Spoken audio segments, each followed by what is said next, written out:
Hello dear students and dear learner, मैं प्रीति महतो आप सभी का सक्सेस जोन चैनल में स्वागत करती हूँ। जैसा कि आप सभी को पता है कि मैं आपके साथ फिजिक्स के प्रीवियस ईयर का क्वेश्चन डिस्कस कर रही हूँ। हमने अपने लास्ट वीडियो में फिजिक्स के स्टार्टिंग के 25 क्वेश्चनों को डिस्कस किया था, तो आज उसी सेट के आगे के 25 क्वेश्चन मैं आपके साथ डिस्कस करूँगी। सो चलते हैं क्वेश्चन की तरफ। तो हमारा नेक्स्ट क्वेश्चन है equivalent resistance Rp of parallel combination when two resistance R1 and R2 are connected in parallel is equal to। Question में कहा गया है कि अगर हमारा दो resistance R1 and R2 parallelly connected है तो उसका इक्विवेलेंट रेजिस्टेंस क्या होगा। तो हम लोग दो रेजिस्टेंस क्या दिया हुआ है R1 और R2, तो ड्रॉ करते हैं सर्किट। ये हो गया हम लोग का R1 और ये हो गया हम लोग का R2। दोनों को अगर पैरेलली ड्रॉ कर रहे हैं तो उसका R इक्विवेलेंट क्या होगा। तो हम लोगों को पैरेलल कॉम्बिनेशन के लिए पता है कि हम लोग R इक्विवेलेंट फाइंड करना रहता है, तो 1/R equivalent is equal to 1/R1 plus 1/R2। तो जब हम लोग R इक्विवेलेंट निकालते हैं तो R इक्विवेलेंट हम लोग का कितने के बराबर हो जाएगा। हम लोगों का R इक्विवेलेंट हो जाएगा R1 into R2 upon R1 plus R2 के बराबर। तो हम लोगों का ये किसके साथ, किस ऑप्शन के साथ मैच कर रहा है। तो हमारा क्वेश्चन का आंसर हो जाएगा ऑप्शन डी। देख रहे हैं यहाँ पे भी है R1 into R2 upon R1 plus R2, तो इसका आंसर ये होगा। चलते हैं अगले क्वेश्चन की तरफ। हमारा अगला क्वेश्चन है according to Joule's law of heating the heat generated due to electric current is given by. Question में कहा गया है कि जूल्स लॉ ऑफ हीटिंग, वो हीट जितना जनरेट होता है इलेक्ट्रिक करंट के कारण, तो उसको किस टर्म्स में रिप्रेजेंट किया जाता है। तो हम लोग का joules law of heating law के अकॉर्डिंग क्या कहा गया है कि वो हीट जितना प्रोड्यूस होगा वो डायरेक्टली प्रोपोर्शनल होगा square of the amount of current passing through it, और डायरेक्टली प्रोपोर्शनल होगा उस कंडक्टर का जितना रेजिस्टेंस है, और हीट उसका डायरेक्टली प्रोपोर्शनल होगा टाइम के, कि जैसे जैसे अगर हम लोग टाइम को बढ़ाते हैं तो हीट भी बढ़ेगा, रेजिस्टेंस को बढ़ाएंगे फिर भी हीट बढ़ेगा, और करंट के वो स्क्वायर में, मतलब वो भी डायरेक्टली प्रोपोर्शनल होता है। इफ़ अगर हम लोग करंट बढ़ा रहे हैं तो हम लोग का हीट भी बढ़ेगा। तो हम लोगों का इससे क्या निकल के आता है, H is equal to I square RT। तो हम लोग का हीट जनरेट जितना होता है इलेक्ट्रिक करंट के कारण वो कितने के बराबर होता है, आई स्क्वायर RT। तो इस क्वेश्चन का कौन सा ऑप्शन सही होगा, ऑप्शन नंबर ए। अब चलते हैं अगली क्वेश्चन की तरफ। तो क्वेश्चन है 1 watt power is equal to, 1 watt power कितने के बराबर होता है। तो यहाँ हम लोग को सारे ऑप्शन में दिख रहा है कि सारा हम लोग का किसके किसके टर्म्स में है, वोल्टेज और करंट के टर्म्स में है सारा ऑप्शन, ठीक है। तो हम लोग पावर का रिलेशन देखेंगे वोल्टेज और करंट के टर्म्स में क्या होता है। तो हम लोगों को पता है पावर इज इक्वल टू क्या होता है, वोल्टेज इंटू करंट।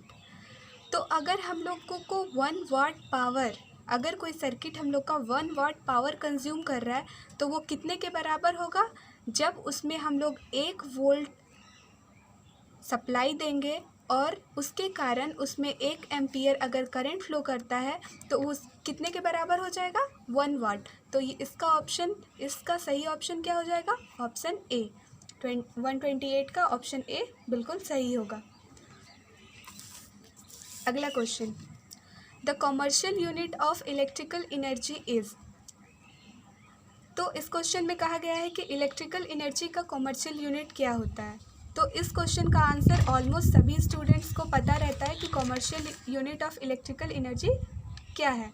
तो commercial unit of electrical energy होता है किलोवाट आवर, kWh। अगले क्वेश्चन में कहा गया है the resistance of wire is. कहा गया है कि रेजिस्टेंस ऑफ वायर, और इन ऑप्शंस में से कौन सा सही होगा। तो पहला ऑप्शन क्या कहा गया है, directly proportional to its area of cross section. तो पहले हम लोग ना रेजिस्टेंस का फॉर्मूला लिख लेते हैं। तो रेजिस्टेंस का फॉर्मूला क्या होता है, R is equal to rho L upon A. अब ऑप्शंस को चेक करते हैं। Directly proportional to area of cross section, तो क्या रेजिस्टेंस हम लोग को यहाँ साफ साफ दिख रहा है कि एरिया ऑफ क्रॉस सेक्शन के इन्वर्सली प्रोपोर्शनल होगा, तो ये ऑप्शन तो बिल्कुल गलत है।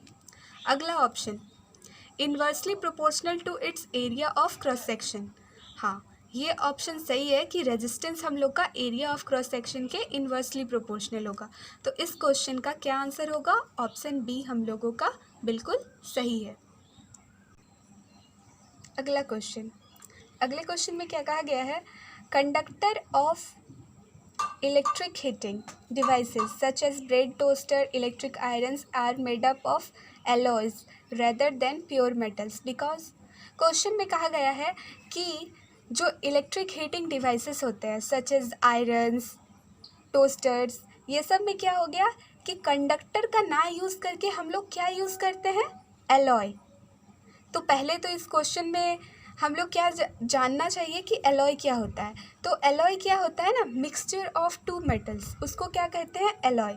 और हम लोग प्योर मेटल इसलिए यूज़ नहीं करते हैं क्योंकि एलॉय का देखते हैं, एलॉय का क्या होता है? मेल्टिंग पॉइंट और बॉइलिंग पॉइंट प्योर मेटल की तुलना में क्या होता है? हाई होता है। तो अगर उसका मेल्टिंग पॉइंट और बॉइलिंग पॉइंट हाई है तो एलॉय के पास क्या होगा? हाई रेजिस्टिविटी होगा। तो एलॉय के पास क्या होगा? हाई रेजिस्टिविटी होगा। हम लोग का कौन सा सही ऑप्शन है उसको देखते हैं। एलॉयज हैव लो रेजिस्टिविटी, ये गलत है। अभी हम लोग देखिए कि एलॉय का क्या होता है? हाई रेजिस्टिविटी होता है। तो हम लोगों का ऑप्शन बी सही है। अगला question, a current through a horizontal power lines flowing in east to west direction, the direction of the magnetic field at a point directly below the power line is। इस question में कहा गया है कि अगर हम लोगों का करंट कोई हॉरिजॉन्टल लाइन में अगर हम लोगों का ईस्ट टू वेस्ट अगर करंट फ्लो कर रहा है तो हम लोगों का मैग्नेटिक फील्ड का डायरेक्शन किधर होगा? तो हम लोग को पता है कि किसी भी अगर हम लोगों को स्ट्रेट करंट कैरिंग कंडक्टर में अगर हम लोगों को क्या फाइंड करना है? मैग्नेटिक फील्ड, तो उसके लिए हम लोग यूज़ करते हैं राइट हैंड थंब रूल। तो इफ़ अगर देखते हैं कि हम लोगों का पेन के इस डायरेक्शन में अगर करंट फ्लो कर रहा है, ये ईस्ट है ये वेस्ट है, तो इस डायरेक्शन में करंट फ्लो कर रहा है, तो हम लोग का थंब क्या डिनोट करता है? Direction of current. तो हम लोग को थंब को पेन की इधर रखेंगे, थंब हम लोग का क्या बता रहा है? Direction of current. और कर्लिंग ऑफ फिंगर हम लोगों का क्या बताता है? मैग्नेटिक फील्ड का डायरेक्शन। तो ये फिंगर हम लोगों का किधर से किधर कर्ल हो रहा है? किधर हो रहा है? नॉर्थ से साउथ की तरफ। तो इस क्वेश्चन का क्या आंसर हो जाएगा? North to south. ठीक है। अगला question, the magnetic field due to current carrying circular coil having N number turns is. इस क्वेश्चन में कहा गया है कि अगर हम लोगों का कोई करंट कैरिंग सर्कुलर कॉइल है, उसके पास एन नंबर ऑफ टर्न्स है, तो उसमें मैग्नेटिक फील्ड क्या होगा? तो ऑप्शंस है n square times as large as the produced by a single turn, second n times as large as the produced by a single turn, 1 by n times as large as that produced as by a single turn, fourth will be same as that produced by a single turn। तो हम लोगों को पता है कि जो भी magnetic field produce होता है किसी भी करंट कैरिंग वायर में एट अ गिवन पॉइंट, वो क्या होता है? डायरेक्टली प्रोपोर्शनल किसके होता है? मैग्नेटिक फील्ड जो है वो डायरेक्टली किसके प्रोपोर्शनल होता है? Directly proportional to current. मतलब अगर उसमें कोई भी सर्कुलर कॉइल है जिसका n नंबर ऑफ टर्न्स है, चाहे हम लोग n नंबर कितना भी नंबर ऑफ टर्न्स यूज़ कर ले, जो फील्ड प्रोड्यूस होगा ना वो बस किस पे डिपेंड कर रहा है? करंट पे डिपेंड कर रहा है। तो चाहे अगर हम लोग एक सिंगल टर्न यूज़ करें या फिर n number of turns use करें, तो उतना ही फील्ड प्रोड्यूस होगा ना जितना एक सिंगल टर्न प्रोड्यूस करता है। तो इस क्वेश्चन का आंसर क्या हो जाएगा? n times as large at that produce by a single turn. मतलब एक सिंगल टर्न में जितना मैग्नेटिक फील्ड प्रोड्यूस होता है n टाइम्स अगर उसका टर्न कर देंगे फिर भी उतना ही मैग्नेटिक फील्ड प्रोड्यूस होगा। अगला question, the strong magnetic field produced inside a solenoid can be used to magnetize a piece of magnetic material like soft iron when placed inside the coil. The magnet so formed is, इसमें क्या कहा गया है कि solenoid के अंदर जो strong magnetic field produce होता है वो हम लोग यूज़ करते हैं, उसको हम लोग यूज़ कर सकते हैं किसी भी magnetic material like soft iron को मैग्नेटाइज करने में। ठीक है, कहाँ रख के? उस कॉइल के अंदर रख के। तो उससे जो मैग्नेट फॉर्म होता है उसको हम लोग क्या बोलते हैं?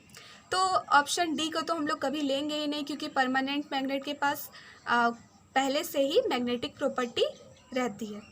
ठीक है, तो हम लोग सोलिनॉइड क्या है? सोलिनॉइड में अगर हम लोग क्या करते हैं, करंट फ्लो कर रहे हैं। सोलिनॉइड में क्या कर रहे हैं हम लोग, लेते हैं सोलिनॉइड में अगर हम लोग क्या कर रहे हैं, करंट फ्लो कर रहे हैं, तो वो क्या करता है, मैग्नेटिक प्रॉपर्टी शो करता है। तो उसको क्या बोलते हैं, इलेक्ट्रिसिटी फ्लो करवा के उसमें मैग्नेटिक प्रॉपर्टी इंड्यूस करवाना। तो उसका आंसर क्या होगा, इलेक्ट्रोमैग्नेट। अगला question, the magnetic field inside a long straight solenoid carrying current. तो हम लोगों को देखना है कि कोई अगर हम लोगों का क्या है, सोलिनॉइड है।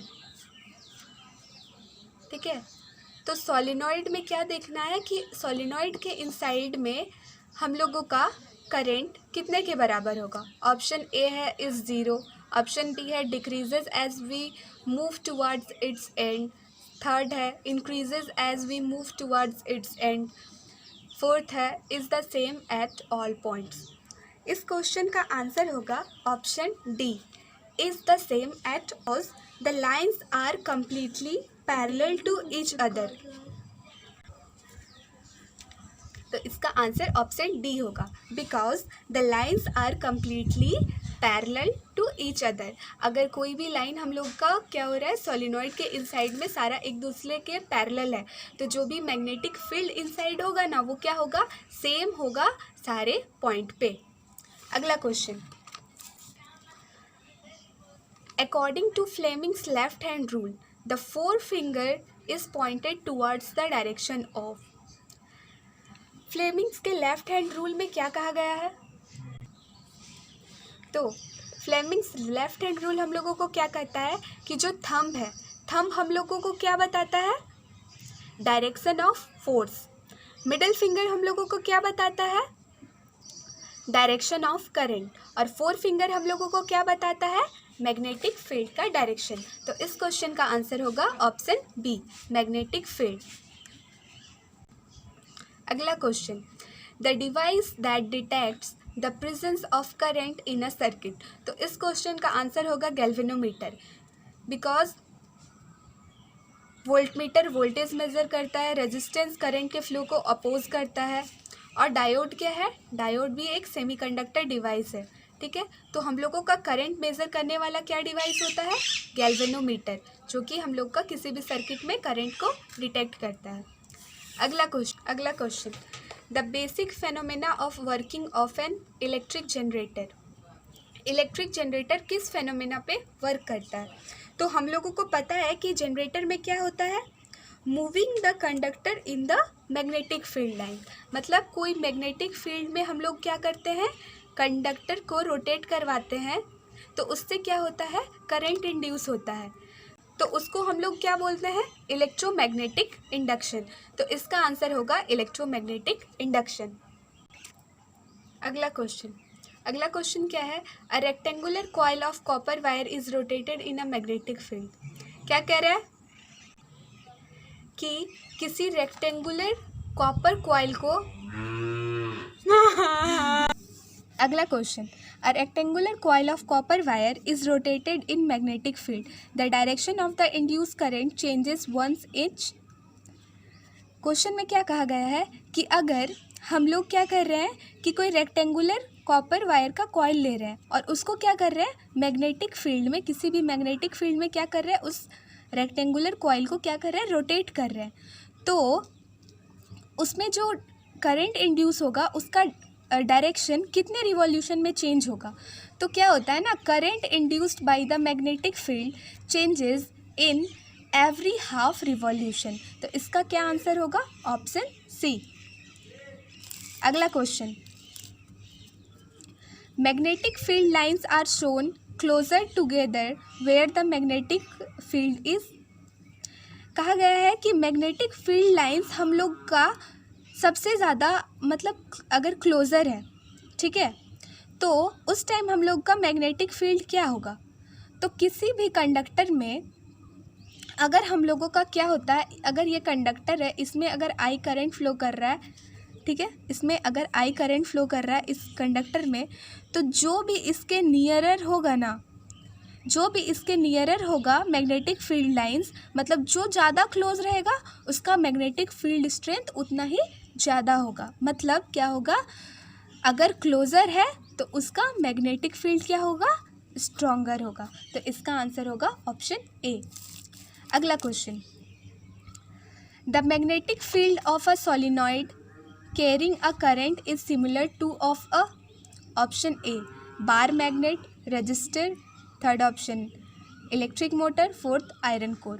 तो ये क्वेश्चन हम लोग पढ़े हैं कि अगर जब हम लोग का सोलिनॉइड में क्या होता है, करंट कैरिंग होने लगता है, तो सोलिनॉइड में अगर हम लोग का क्या हो रहा है, सोलिनॉइड है, सोलिनॉइड में अगर हम लोगों का क्या हो रहा है, करंट फ्लो कर रहा है, तो इसके कारण इसमें मैग्नेटिक फील्ड कैसा बनता है? जैसा कि हम लोगों का बार मैग्नेट में बनता है, वैसा ही इसमें क्या बनने लगता है? Magnetic field lines. तो वो क्या हो गया? Similar to the bar magnet. अगला question, the AC supply to the house is 220 volt 50 hertz. One of wire is in this supply is with red insulation is called as live wire, neutral wire, earth wire and none of the above. तो क्या होता है, घर में जो हम लोगों का सप्लाई आता है, सप्लाई कितना आता है? 220 वोल्ट आ रहा है और 50 हर्ट्ज। तो उसमें क्या होता है कि जो वायर में हम लोग का क्या होना चाहिए? Red insulation. तो जिस वायर में हम लोग का रेड इंसुलेशन होता है ना, उसको हम लोग बोलते हैं लाइव वायर, ठीक है। अगला question, the phenomena of electromagnetic induction is. Electromagnetic induction के फेनोमेना को क्या कहते हैं? ऑप्शन है process of charging a body, option B process of generating magnetic field due to current passing through a coil, third option inducing electric current in a coil due to relative motion between a magnet and the coil, fourth option the process of rotating by a coil of an electric motor. तो question में क्या कहा गया है कि electromagnetic induction किस phenomena के कारण होता है? तो ये क्या होता है, जब हम लोगों का कोई भी कॉइल में अगर हम लोगों का इलेक्ट्रिक करंट इंड्यूस होता है, तो कब होता है? Due to relative motion of the magnet और कॉइल। या तो कॉइल मूव करना चाहिए या तो हम लोगों का मैग्नेट मूव होना चाहिए, उसके कारण जो करंट इंड्यूस होता है कॉइल में, उसी को हम लोग कहते हैं इलेक्ट्रोमैग्नेटिक इंडक्शन। तो इस क्वेश्चन का क्या आंसर होगा? Option C, inducing electric current in a coil due to relative motion between a magnet and the coil.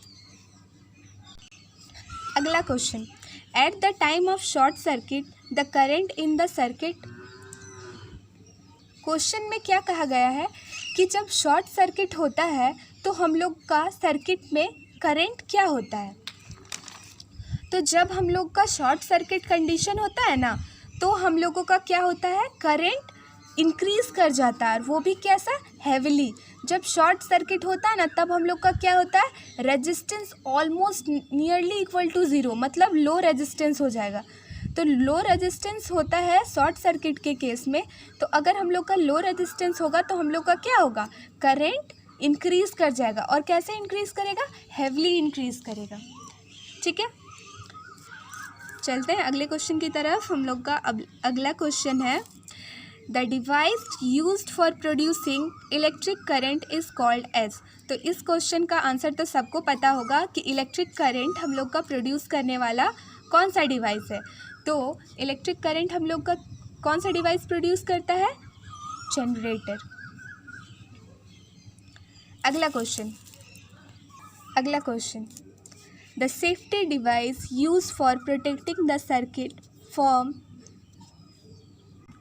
अगला question, the safety device use for protecting the circuit from short circuiting is.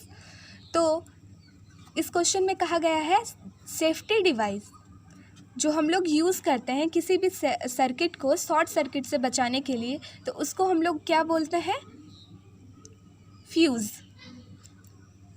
तो इसका answer हो जाएगा option B. अगला question, the direction of electric current is taken. Question में क्या कहा गया है, इलेक्ट्रिक करंट का हम लोग कौन सा डायरेक्शन लेते हैं, इलेक्ट्रिक करंट का डायरेक्शन क्या होता है। फर्स्ट ऑप्शन में कहा गया है same as the direction of flow of electron. Option में क्या कहा गया है, इलेक्ट्रॉन्स जिस डायरेक्शन में फ्लो करता है क्या उसी डायरेक्शन में होता है, तो ये ऑप्शन गलत है, क्योंकि हम लोगों को पता है कि इलेक्ट्रिक करंट का डायरेक्शन क्या होता है, opposite to the flow of electrons. तो इस क्वेश्चन का आंसर होगा ऑप्शन बी। अगला question, a piece of wire of resistance R is cut into 5 equal parts. क्या कहा गया है कि एक वायर है, उसका क्या है, रेजिस्टेंस आर है, उसको क्या कर रहे हैं, 5 इक्वल पार्ट्स में कट कर दे रहे हैं। तो 5 इक्वल पार्ट्स में अगर कट कर रहे हैं तो हर इक्वल पार्ट का रेजिस्टेंस कितना हो जाएगा, R अपॉन 5। इसका भी क्या हो जाएगा, R अपॉन 5, मतलब सारे पांचों इक्वल पार्ट्स का रेजिस्टेंस कितने के बराबर हो जाएगा, R अपॉन 5। तो आगे कहा गया है this parts are connected in parallel. अब क्या करना है, इस R/5 को क्या करना है, सारे को किस में कनेक्ट करना है, पैरेलल में। ऐसे ऐसे करके हम लोग का 5 है, पांचों को क्या करना है, पैरेलली कनेक्ट करना है। तो इस कॉम्बिनेशन का रेशियो क्या होगा, तो हम लोग का क्या होगा, R अपॉन R डैश कितने के बराबर होगा। ठीक है, तो पहले हम लोग R डैश फाइंड करते हैं। तो पहले इसमें हम लोग क्या करते हैं, R डैश का वैल्यू निकालते हैं। तो R dash is equal to क्या हो जाएगा, हम लोग का सारा रेजिस्टेंस क्या है, पैरेलली कनेक्टेड है। ठीक है, तो पैरेलली कितना रेजिस्टेंस कनेक्टेड है, 5 रेजिस्टेंस। तो उसको हम लोग डिनोमिनेटर में लिखते हैं, नंबर ऑफ रेजिस्टेंस कितना है, 5, और सारा का इक्वल वैल्यू है। तो इक्वल वैल्यू है इसलिए क्या होगा, रेजिस्टेंस का वैल्यू है R/5 अपॉन जितना भी नंबर्स रेजिस्टेंस हम लोग का पैरेलली कनेक्टेड है उसको हम लोग क्या लिखेंगे, नीचे। तो हम लोग का R डैश का वैल्यू क्या आ जाएगा, R अपॉन 25। तो हम लोग को क्वेश्चन में क्या कहा गया है, R अपॉन R डैश का वैल्यू निकालने। तो R अपॉन R डैश का वैल्यू यहाँ से हम लोग का क्या आ जाएगा, 25। तो इसका आंसर क्या हो जाएगा, ऑप्शन डी, जो कि है 25। अगला question, which of the following is not an example of conventional source of energy. कहा गया है कि इन सब में से कौन सा example conventional sources of energy का एग्जाम्पल नहीं है। तो कन्वेंशनल का मतलब क्या होता है, परंपरागत, जो मतलब हमेशा यूज़ में मतलब हमेशा से पहले से ही यूज़ में नहीं आते गया है। तो हम लोग लकड़ी तो हमेशा से खाना बनाने के लिए यूज़ किया जाता है, तो इसलिए ये क्या हो गया, कन्वेंशनल सोर्स ऑफ एनर्जी। ठीक है, कोल का भी यूज़ हमेशा किया जाता है, तो ये भी क्या हो गया, कन्वेंशनल सोर्स ऑफ एनर्जी। गोबर गैस का भी यूज़ किया जाता था, लेकिन न्यूक्लियर एनर्जी का हम लोग कन्वेंशनली यूज़ नहीं करते, तो न्यूक्लियर एनर्जी हम लोग का क्या है, कन्वेंशनल सोर्स ऑफ एनर्जी नहीं है। अगला question, which among the following is non conventional source of energy. इसमें कहा गया है कि कौन सा हम लोग का non conventional source of energy है। तो इस क्वेश्चन का आंसर हो जाएगा सोलर एनर्जी, क्योंकि सोलर एनर्जी हम लोग का क्या है, कन्वेंशनल सोर्स ऑफ एनर्जी। तो हमारा आज का सेशन यही ख़त्म होता है। हम लोग का लास्ट लेक्चर में हम लोग 25 क्वेश्चन सॉल्व किए थे, इस लेक्चर में हम लोग 25 क्वेश्चन सॉल्व कर लिए। हम लोग ने फिजिक्स के टोटल 50 क्वेश्चन को डिस्कस कर लिया है। Hope you like it. अच्छा लगा हो तो कमेंट, सब्सक्राइब और लाइक ज़रूर कीजिएगा। Thank you.